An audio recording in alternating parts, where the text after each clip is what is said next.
What's up, PL Tech Reviews audience, and welcome back for another video here on my PL Tech Reviews channel. In this video, you're going to be seeing my reactions to the new iPad and new iPad Pro, which were both announced by Apple a couple of months ago. But honestly, I just haven't had the time to check them out until now. So yeah, that's everything I'm doing in this video. If this is your first time here, all of my videos are basically reviews of everyday technology from the accessibility viewpoint, given that I am paralyzed from the neck down and therefore can't move anything other than my head.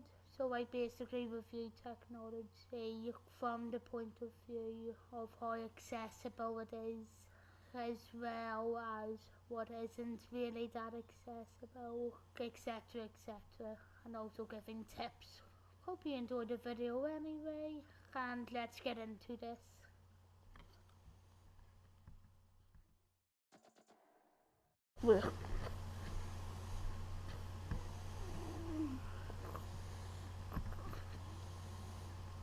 No.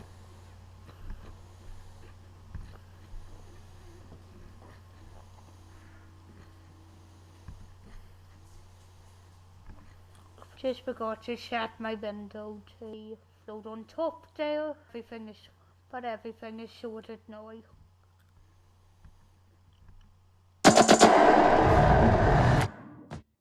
Hi, I'm Melody. I'm super excited to tell you about the next generation iPad.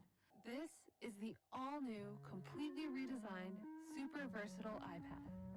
The new all-screen design comes in 4 gorgeous colors: blue, pink, yellow, and silver. The stunning 10.9-inch Liquid Retina display extends right to the edges. The A14 Bionic chip delivers knockout performance with a faster CPU, faster graphics, and a neural engine with twice as many cores. We've also made huge improvements to both cameras. A high-res 12-megapixel camera records 4K video with incredible detail. But honestly, that's 4K and the iPad again. Is that really anything new, given that a couple of different iPads have had 4K built into the settings and already let you shoot in it if you want to? Any iPad. We moved the ultra-wide 12-megapixel front camera from here to here. Wireless performance is even quicker with Wi-Fi 6. And cellular models now have 5G, so you can stream, download, and game faster than ever. Magic Keyboard Folio gives you a great typing experience with full-size keys, 1mm of travel, and a responsive feel. The new keyboard also includes a large trackpad, and there's a 14-key function row for quick actions like adjusting the volume or display brightness. Magic Keyboard Folio is super flexible for all the ways you use iPad. You can fold the keyboard around the back or remove it entirely. The back cover has an adjustable stand, so you can play a game or watch one, or fold it completely flat to use with Apple Pencil. And that's Magic Keyboard Folio. The new iPad comes with iPad OS 16. It's a big update with lots of new features. Messages gets even better. You can unsend a recent message or edit a message you just sent. We've all had those experiences before. And of course, there are over 1 million more apps designed specifically for iPad, which make it anything you want it to be. It starts at just $449, delivering so much value at this affordable price. We also have big news for pros. This is the next generation iPad Pro. At its heart beats the next generation M2 chip. Thanks to the hardware-accelerated encode and decode engines in M2, content creators can transcode ProRes footage up to 3 times faster. And when you combine this new media engine with the image signal processor in M2 and advanced cameras on iPad Pro, for the first time you can capture ProRes video as well. And the most responsive Apple Pencil experience as well. On the new iPad Pro, the pencil experience leaps into another dimension with Apple Pencil Hover. Here's Leslie to tell you more. The iPad Pro screen detects electromagnetic signals emitted from the tip up to 12 millimeters away. M2 instantly interprets those signals and determines Apple Pencil's position in 3 dimensions. This enables even greater precision because now you can preview your mark before you make it. Text fields automatically expand when using Scribble, and your handwriting converts even faster. iPad Pro also goes to the next level with iPadOS 16. Stage Manager is an entirely new way to multitask on iPad Pro with multiple overlapping resizable windows in a single view.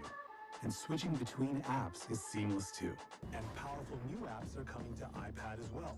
DaVinci Resolve for iPad for color correction, editing, and visual effects. Octane X for state-of-the-art cinematic 3D rendering. And Affinity Publisher for professional page layout and design.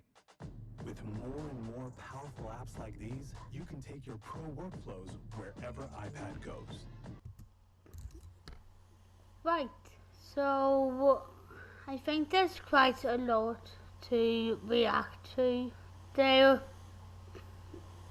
First of all, I think there's a point in asking the question if you have an older iPad model, are the new ones necessarily giving you anything that you aren't getting already and are going to miss? Like quite a lot of the apps and features on the new iPad and also on the new iPad Pro, you can get versions of in older models. Take myself for an example. So I have an iPad Pro. It just so happens to be the 2019 version, but it is still working extremely well with everything I'm doing with it.